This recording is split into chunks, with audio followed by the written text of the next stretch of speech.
Aku duduk di ruang tamu rumah orang tuaku, bertengger di tepi kursi bunga, yang sudah bertempat di sono selama 20 tahun. Lampu Natal berkelap-kelip melalui jendela, memantul podo foto-foto keluarga yang berjajar rapi di rak kayu jati. Gambar liburan, wisuda, dan pesta di mono senyumku tak pernah benar-benar sampai ke moto. Ruangan berhembus lembut, mengirim kehangatan yang tak mampu menembus dingin yang merayap di dadaku. Sorakan Raiso memecah udara saat dia merobek kotak kecil dibungkus kertas emas mengkilap. Bu, Pak, ini persis yang aku inginkan. Rp 65 juta, kalian terlalu berlebihan. Dia mengeluarkan tas Gucci Marmont krem, membelainya seperti bayi baru lahir. Logo desainer menangkap cahaya saat dia melompat-lompat di lututnya. 26 tahun tapi tingkahnya seperti 16. Bu Siti tersenyum lebar. Hanya yang terbaik untuk putri kecil kita. Pak Budi mengangguk puas. Kamu pantas, putri. Ruangan tiba-tiba sunyi saat aku dengan hati-hati membuka hadiahku. Sebuah amplop kecil disegel dengan stiker pohon Natal. Jari-jariku belum gemetar. Mereka sudah terlatih bertahun-tahun. Di dalamnya ada kartu kertas Rp 30.000 dengan gambar gunung bersalju dan tulisan cetak Selamat Natal. Tak ada catatan tulisan tangan, tak ada voucher belanja, tak ada uang. Wajahku tetap tenang sementara sesuatu di dalam hatiku hancur berkeping-keping. 29 tahun harapan runtuh dalam sekejap. Di seberang ruangan, Bibi Lino menangkap pandanganku. Mulutnya terbuka sedikit. Horor melintas di wajahnya sebelum dia cepat-cepat menyembunyikannya. Dia tahu. Dia melihat. Pak Budi melirik jam tangannya, gelisah memainkan tali jam. Lalu lintas macet kalau kita tidak berangkat ke restoran pukul 7. Bu Siti buru-buru mengisi lagi minuman Raiso, menghindari tatapanku dengan keahlian yang sudah terlatih. Lihat deh kulit tasnya berkilau. Raiso berseru sambil parading keliling ruangan dengan harta barunya. Cocok dengan semua barangku. Tanganku akhirnya mengkhianati. Getar kecil saat aku melipat kartu itu dan menyimpannya ke saku. Souvenir dari ketidaknampakan. Tadi pagi aku berdiri di apartemen sederhanaku di Jakarta Selatan, membungkus hadiah yang kupilih dengan susah payah. Gaji guru skor 7 juta sebulan, terentang tipis antara cicilan pinjaman mahasiswa dan sewa rumah, tapi aku sudah menabung berbulan-bulan untuk hari ini. Sial Sutro Italia untuk Bu, Rp 2,8 juta, dibungkus kertas perak dengan pito, yang kuikat 3 kali supaya sempurna. Dia pasti suka motif birunya, bisikku sambil merapikan pinggirannya. Pena Parker untuk Pak, Rp 2,3 juta, diukir inisialnya, disimpan di kotak beludru. Buku seni Langko untuk Raiso, Rp 1,9 juta, lengkap dengan catatan tulisan tangan tentang pameran yang kami janjikan bersama. Janji kakak adik yang tak pernah ditepati. Mungkin Natal ini akhirnya berbeda, kataku pada bayanganku saat memakai maskara, hati-hati agar tak luntur. Harapan itu seperti rumput liar yang masih tumbuh setelah puluhan tahun beku.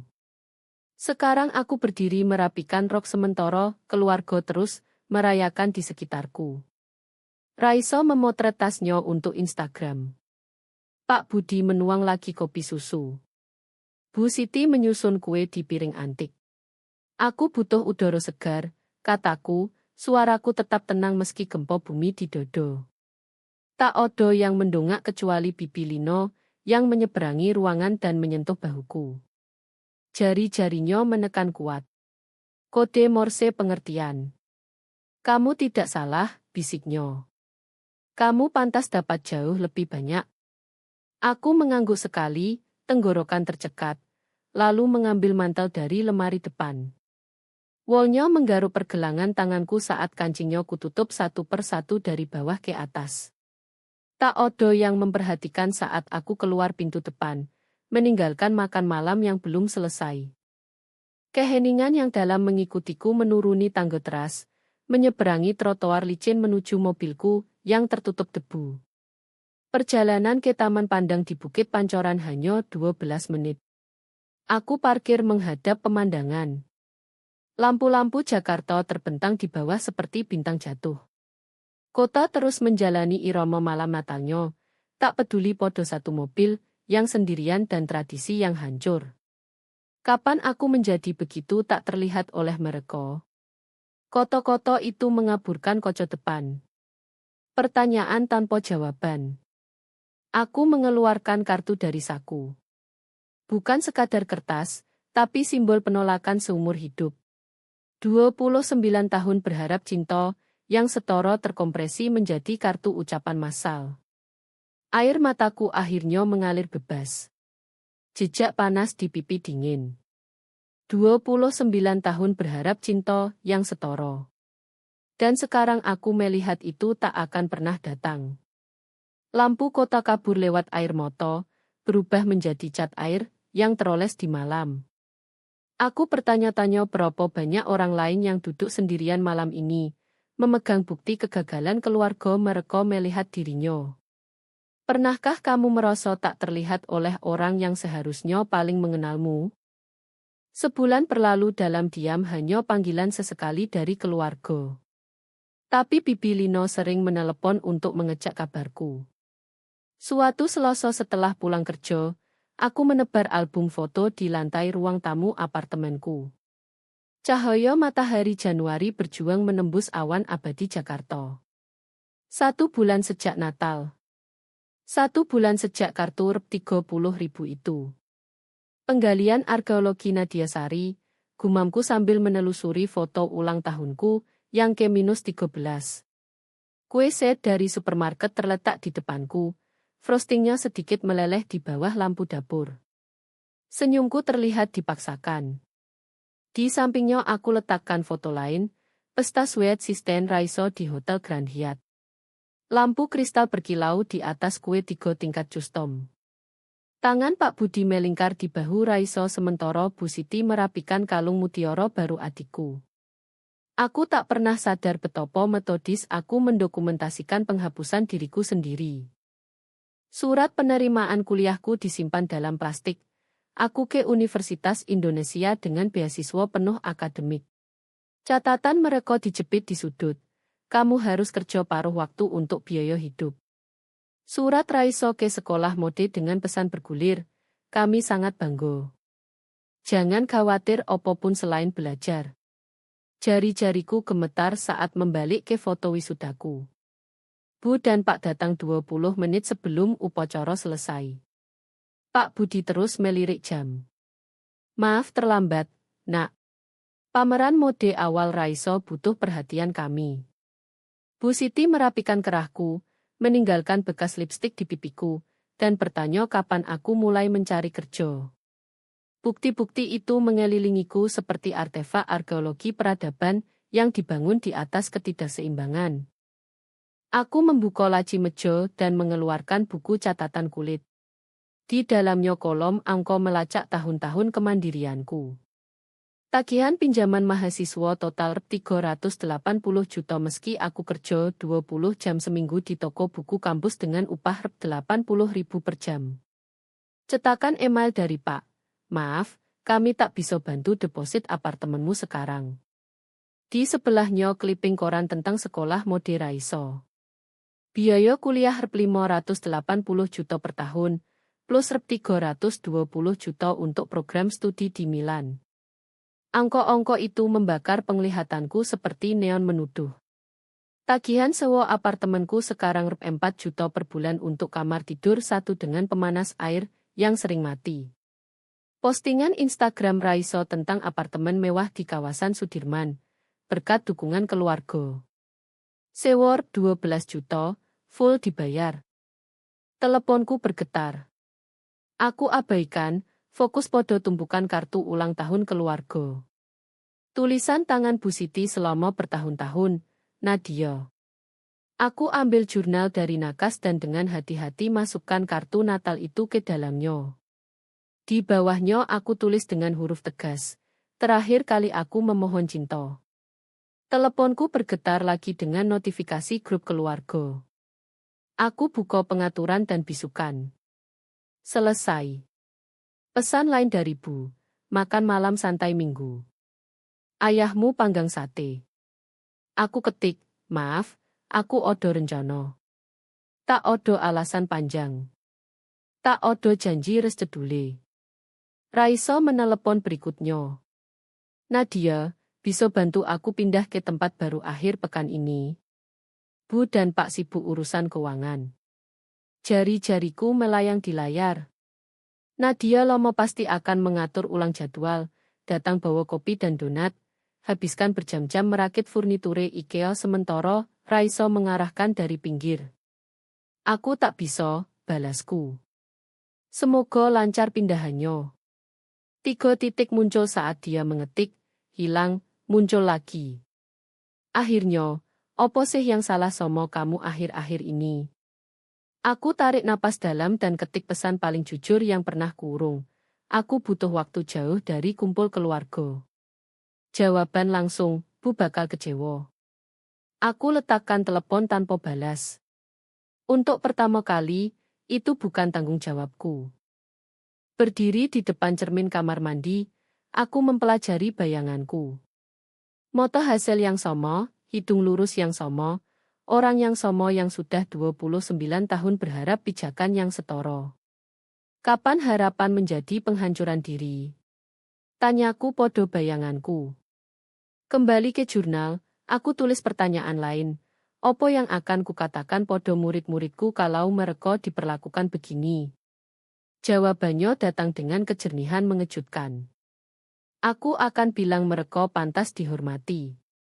Aku akan bilang cinta tak boleh terus-menerus meminta bukti kelayakan. Aku akan bilang kadang keluarga tempat kita lahir tak mampu melihat nilai kita. Aku tutup album foto, simpan buku catatan ketidakadilan keuangan, dan susun semuanya rapi di kotak penyimpanan. Bukan untuk melupakan, tapi untuk mengingatkan diri setiap hari kerja bahwa ini bukan khayalan, bukan reaksi berlebihan. Polanya nyoto.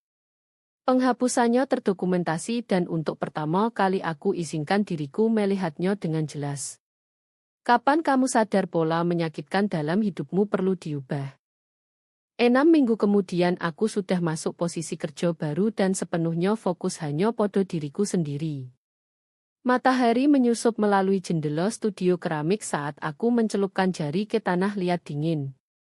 Roda berputar, tanganku memandu, dan sesuatu indah muncul dari ketiadaan. Aku sudah datang ke sini setiap Sabtu pagi selama 6 minggu berturut-turut. Kwitansi 3,8 juta untuk kursus ini kupasang di kalender dapur dengan magnet bertuliskan investasi untuk diri sendiri. Kamu punya bakat alami, Nadia, kata Bumiro sang instruktur. Rambutnya yang beruban perak jatuh menutupi wajah saat dia membungkuk memeriksa karyaku. Kebanyakan pemula melawan tanah liat. Kamu belajar bekerja sama dengannya. Metafor itu tak luput dariku. Selama 29 tahun aku melawan persepsi keluargaku tentang diriku alih-alih membangun sesuatu baru dengan bahan yang odo.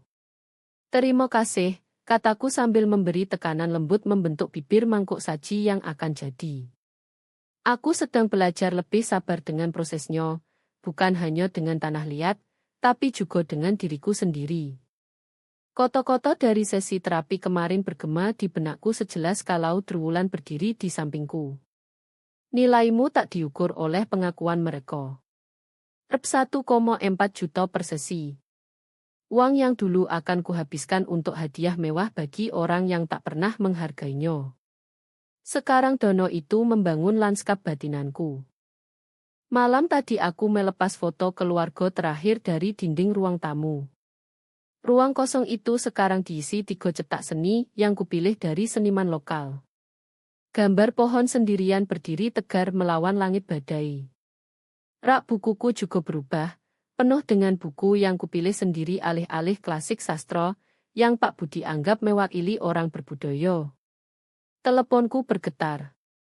Nomo Bu muncul di layar dengan upaya mingguan untuk memulihkan dinamika lomo. Nadia sayang, aku mikir kamu sebaiknya host makan malam Paskah tahun ini. Raiso sibuk proyek baru dan ini kesempatanmu tunjukkan kemampuan masakmu. Nodo suaranya membawa beban penghakiman yang tak terucap. 3 bulan lalu aku pasti langsung setuju. Putus oso membuktikan nilai lewat telur Paskah sempurna dan apartemen bersih. Hari ini aku letakkan tangan berlumur tanah liat dan ketik jawaban sederhana. Aku tak bisa host Paskah tahun ini. Aku sudah odo komitmen sebelumnya. Tak odo penjelasan, tak odo permintaan maaf, hanya batasan. Jelas seperti garis antara tanah liat basah dan mejo kering. Bagus sekali, Koto Bumiro mengangguk podo mangkuku. Kamu menemukan pusatmu. Aku memang menemukannya, dalam banyak hal. Senin pagi membawa validasi tak terduga di sekolah. Pak Harsono memanggilku ke ruangannya, mendorong evaluasi guruku di meja dengan senyum longko, yang menghangatkan wajahnya, yang biasa tegas. Ini kerja luar biasa, Nadia. Respons murid terhadap unit menulis kreatifmu luar biasa. Aku belum pernah lihat angka keterlibatan seperti ini. Aku terima map itu, memindai komentar murid. Satu menonjol, tugas Bu Nadia tentang menulis cerita hidup dari perspektif berbeda mengubah cara aku melihat diriku. Aku tak pernah terpikir jadi pahlawan alih-alih korban. Koto-koto itu mendarat di dadaku seperti batu hangat. Bertahun-tahun merosot tak terlihat dan sekarang aku membantu orang lain melihat diri mereka lebih jelas.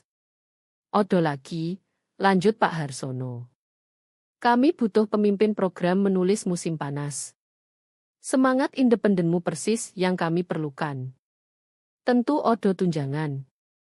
Koto independen tak lagi menyakitkan seperti dulu saat Bu memakainya untuk membenarkan pengabaiannya. Sekarang ia membawa bobot penghargaan. Aku terhormat, jawabku sambil meluruskan bahu. Sore itu aku terima email undangan presentasi di konferensi pendidikan regional. Jari-jariku melayang di tombol hapus. Insting pertamaku mengira email itu salah kirim. Lalu aku ingat Koto Drwulan, anggap kamu pantas dapat hal baik sampai terbukti sebaliknya. Aku klik terima.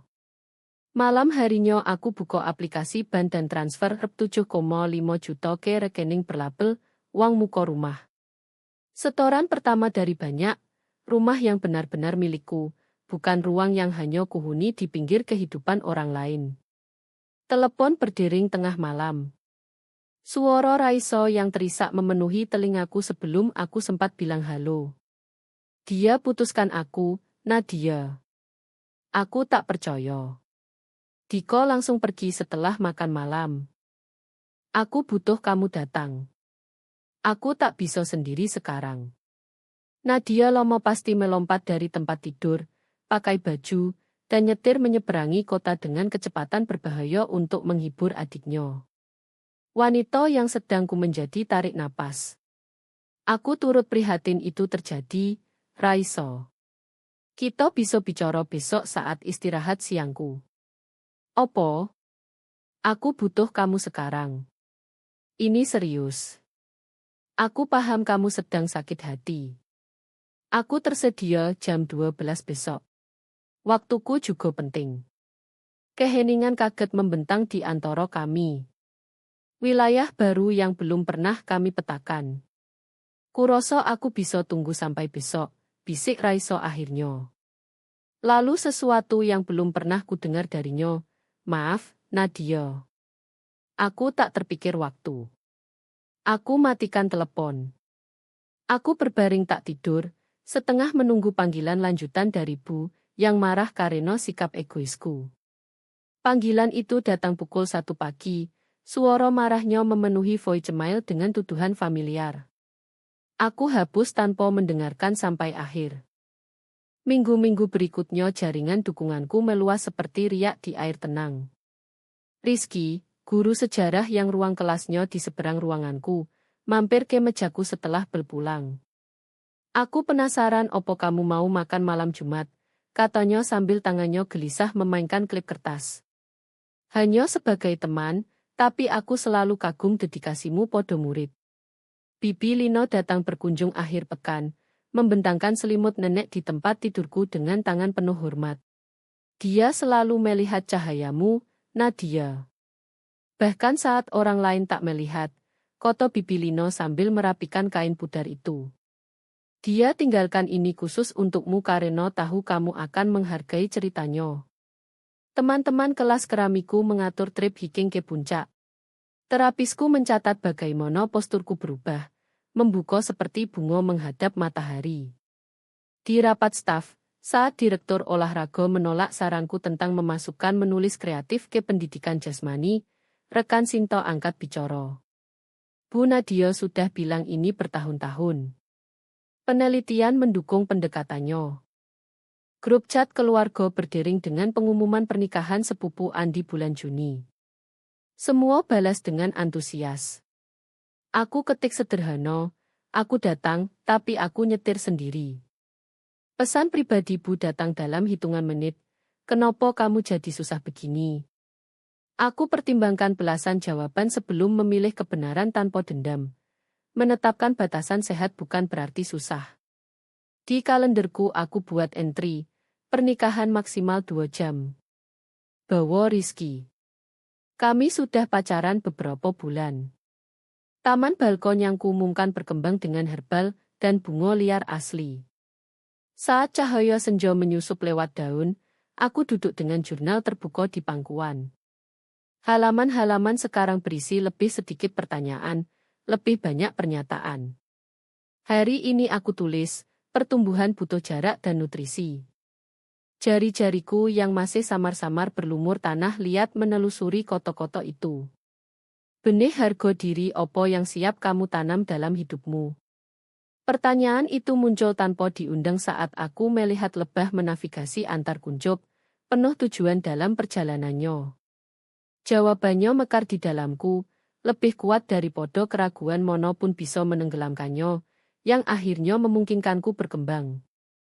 Dan beberapa bulan kemudian aku akhirnya tunjukkan pada keluargaku siapa aku sebenarnya. Hari pernikahan, 3 bulan kemudian, aku melangkah keluar dari mobil Rizky, merapikan kain gaun hijau sakiku. Sutra sederhana jatuh tepat di bawah lutut, elegansi terjangkau, yang butuh 3 bulan penghematan ketat.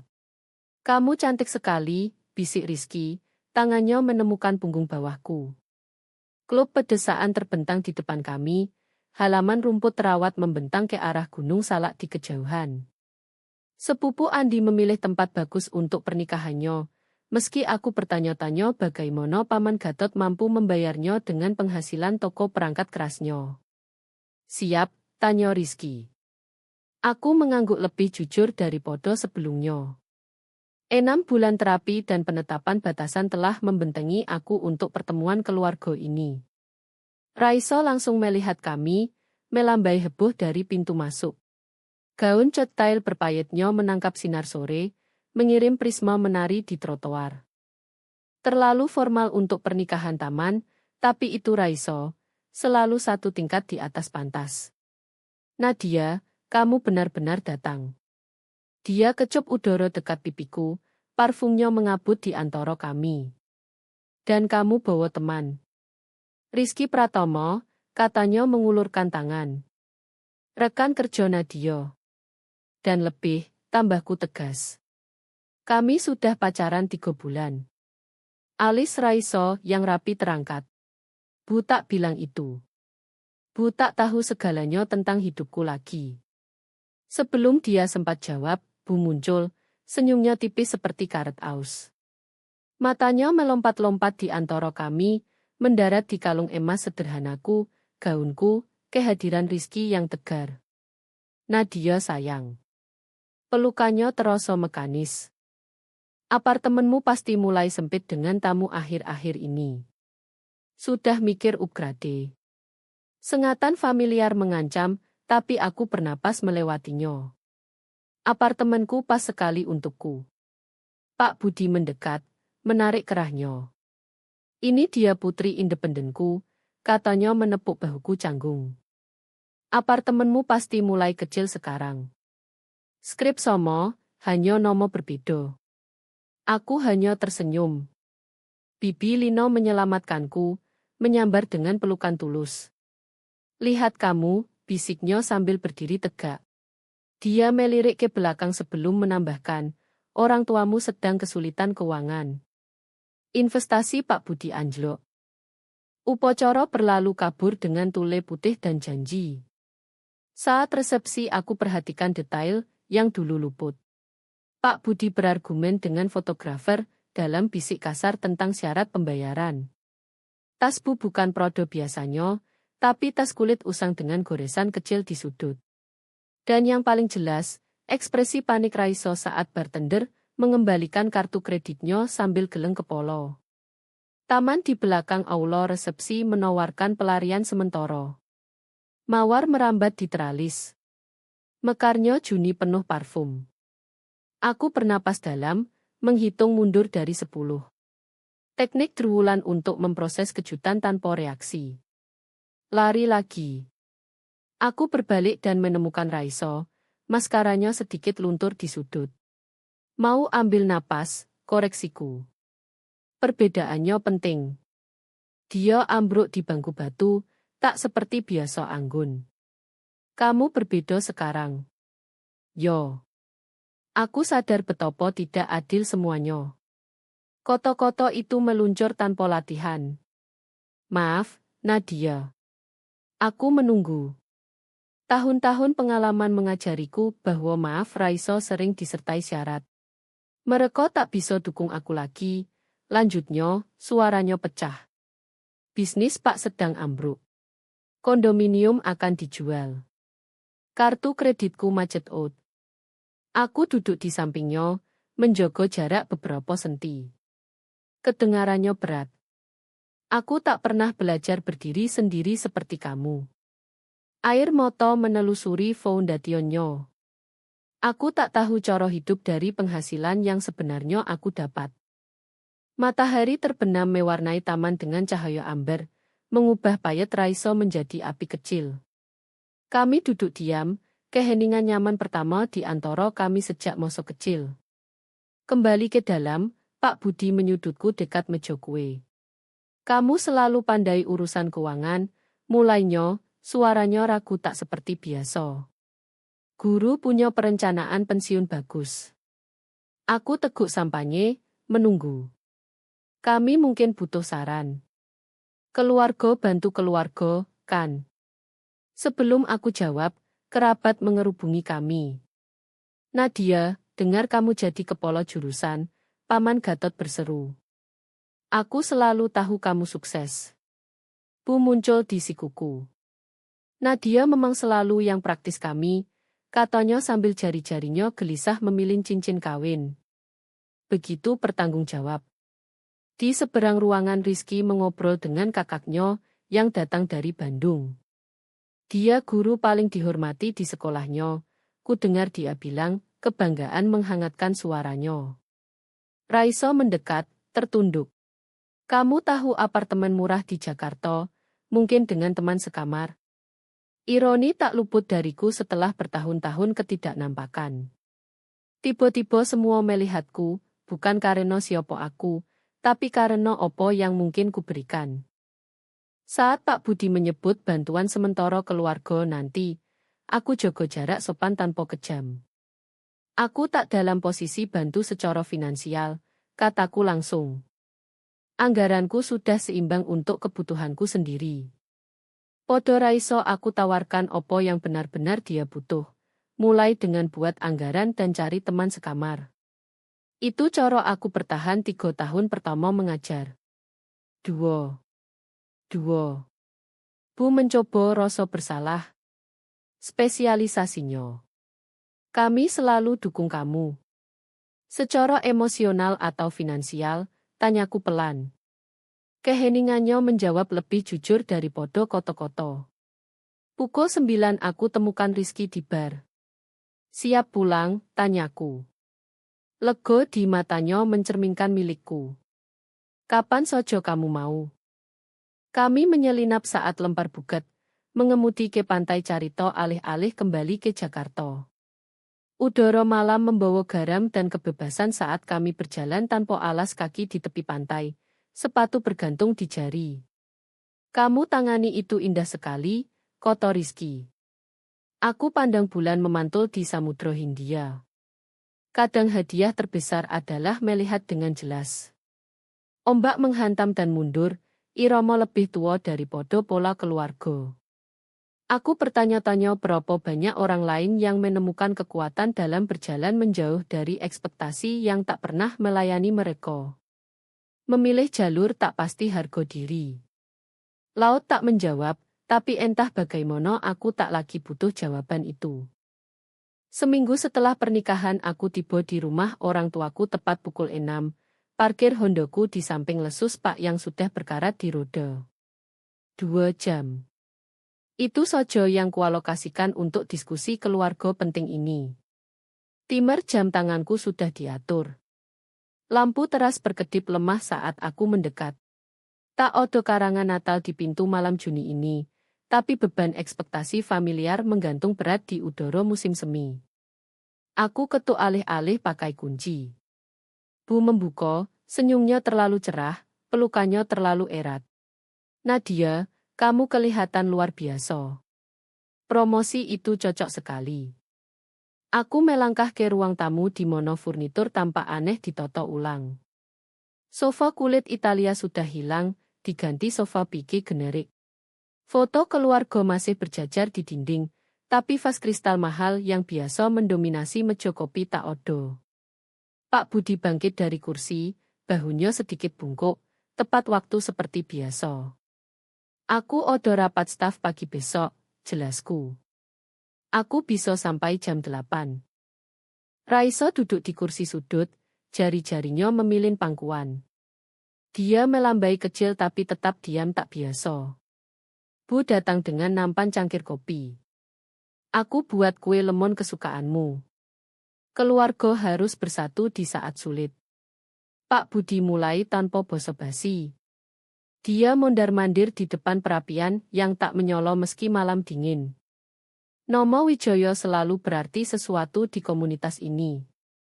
Bu duduk di sampingku, tangannya meraih tanganku. Kami selalu bangga padamu, Nadia. Kemandirianmu, tekadmu, penghargaan guru itu. Kamu tak pernah butuh banyak dari kami. Kulitku merinding dengan pengenalan familiar. Skrip tak berubah, hanya keadaan. Aku teguk kopi dan menunggu. Penurunan pasar sangat brutal untuk perusahaan investasi. Lanjut Pak, suaranya berusaha mempertahankan otoritas biasa. Portofolio kami? Yah, ada kerugian besar. Ban terus menelepon soal cicilan rumah, tambah Bu, suaranya turun jadi bisik. Kami mungkin kehilangan rumah. Pak Budi berdehem. Perpanjangan sewa Raiso bulan depan. Kompleks apartemen Sudirman naik tarif lagi. Bu meremas tanganku. Kami lihat sekolahmu umumkan posisi kepala jurusan baru dengan kenaikan gaji besar. Potongan-potongan itu menyatu dengan kejelasan sempurna. Aku letakkan cangkir kopi dengan hati-hati di meja. Kami hanya bertanya-tanya apa kamu bisa bantu sementara biaya Raiso. Koto Pak, koto sementara terentang tipis di antara kami, sampai situasi stabil. Keluarga bantu keluarga, tambah Bu, senyumnya goyah. Kamu selalu batu karang kami. Ruangan sunyi. Raiso mempelajari manikur mahalnya, malu mewarnai pipinya. Aku harus bilang sesuatu yang sudah lama tertunda. Suaraku lebih mantap daripada yang kuroso. Aku masukkan tangan ke tas dan keluarkan kartu Natal. Sekarang sedikit aus di pinggir karena berbulan-bulan kubawa. Aku letakkan di meja kopi. Ini momen aku akhirnya melihat kebenaran. Pak Budi melirik kartu itu dengan acuh. Kartu Natal? Serius, Nadia?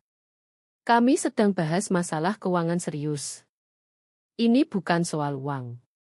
Aku telusuri gambar gunung dengan jari. Ini soal 29 tahun pesan bahwa aku kurang penting. Pesta Sweatsitten Raiso di Grand Hyatt sementara, ulang tahunku ke-13 dirayakan dengan kue supermarket. Beasiswaku ke UI dengan catatan aku harus kerja paruh waktu sementara, kalian full biayai sekolah mode Raiso dan semesternya di Milan. Wajah Bu memucat. Kami tak pernah bermaksud, kataku terus.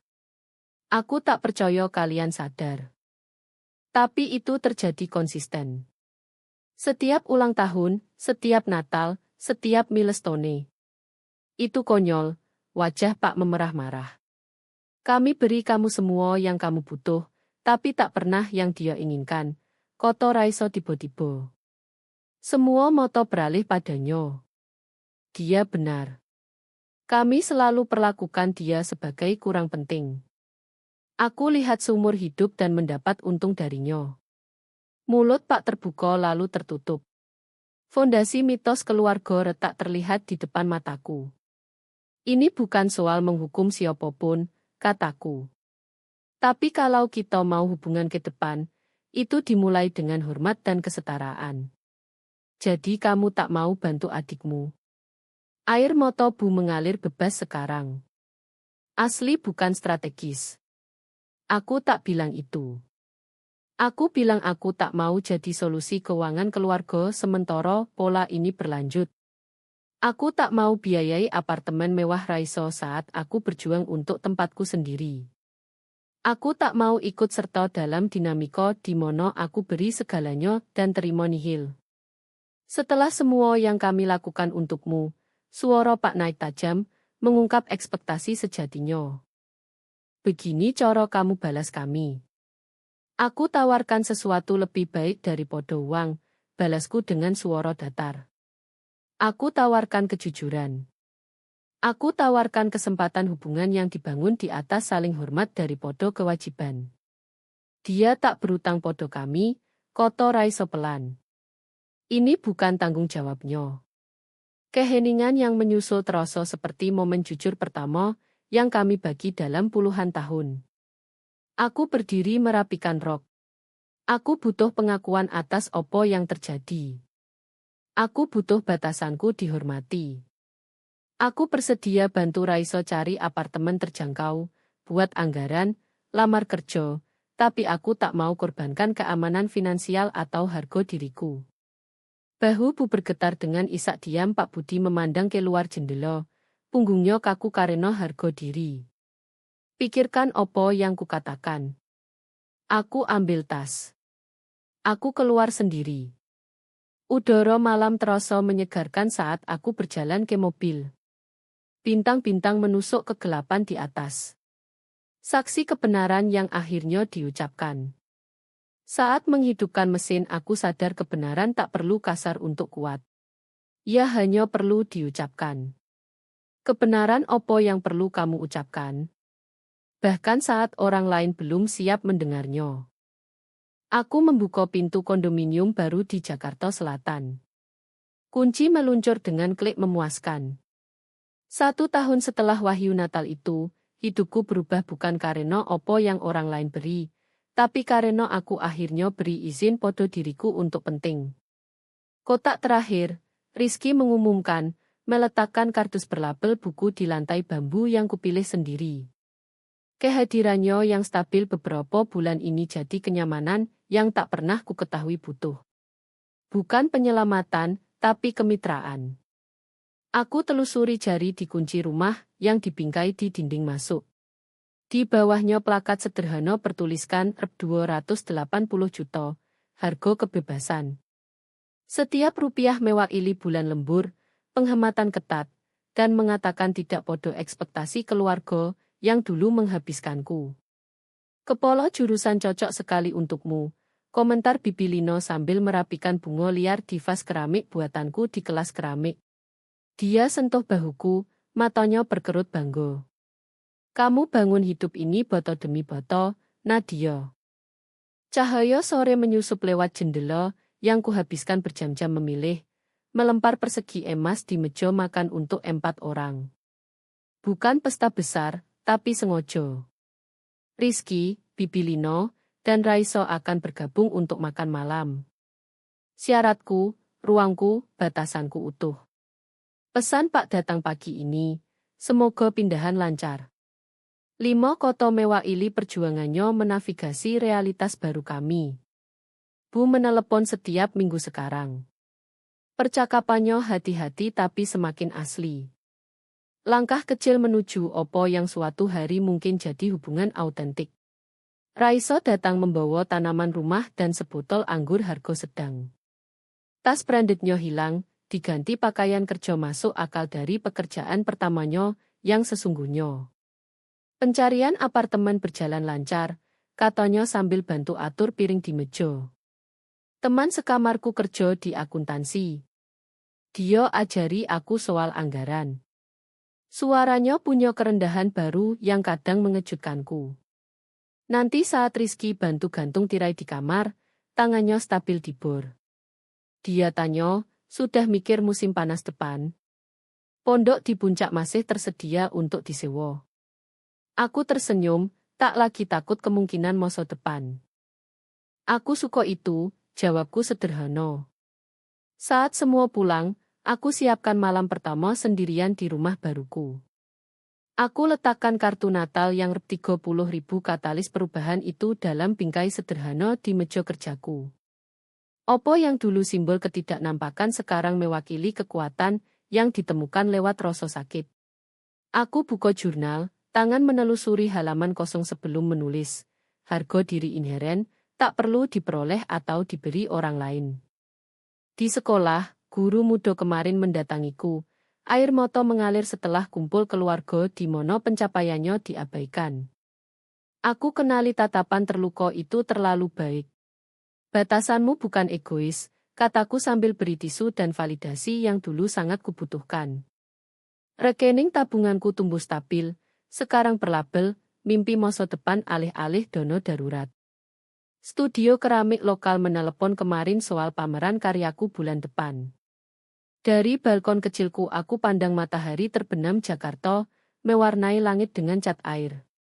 1 tahun lalu aku duduk di mobil, menangis karena kartu tak berarti. Malam ini aku berdiri dikelilingi hidup yang kubangun dengan syaratku sendiri. Hadiah yang kubisik podo udara malam adalah menemukan diriku.